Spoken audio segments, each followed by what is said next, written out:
Yan, ganda naman. Ito po, samantala, ito po dahil malapit na nga ang Pasko, paalala po ng mga health expert, ngayong kabi-kabila ang mga handaan, ay hinay-hinay ho sa pagkain.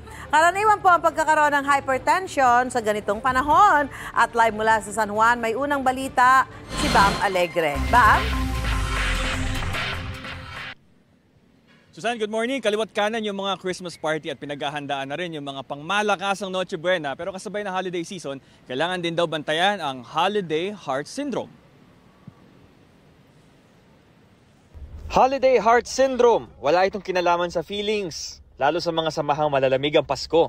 Tungkol ito sa epekto sa puso ng labis-labis na pagkain ng matataba at maalat na pagkain at alak, lalo ngayong holiday season.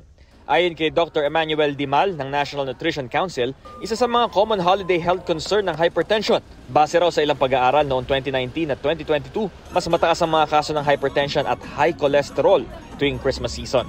Marami rin ang nadagdagan ng timbang, tumataas ang blood sugar at nagkakaroon ng digestive discomfort at bloating.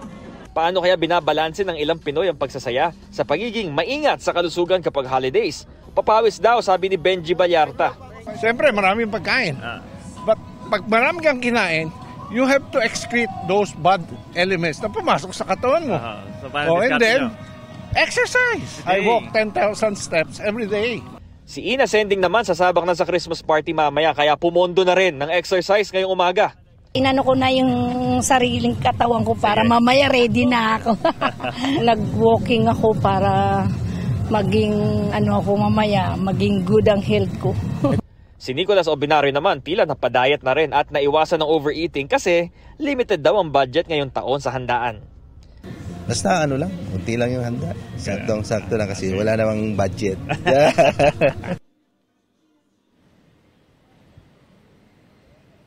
Susan, namigit kumulang 300 daw ang naka-experience ng stroke noong January 2025 matapos ang holiday season. Kaya everything in moderation pa rin daw ayon sa Department of Health. Ito ang unang balita mula rito sa San Juan. Bam Alegre para sa GMA Integrated News. Gusto mo bang mauna sa mga balita? Mag-subscribe na sa GMA Integrated News sa YouTube at tumutok sa unang balita.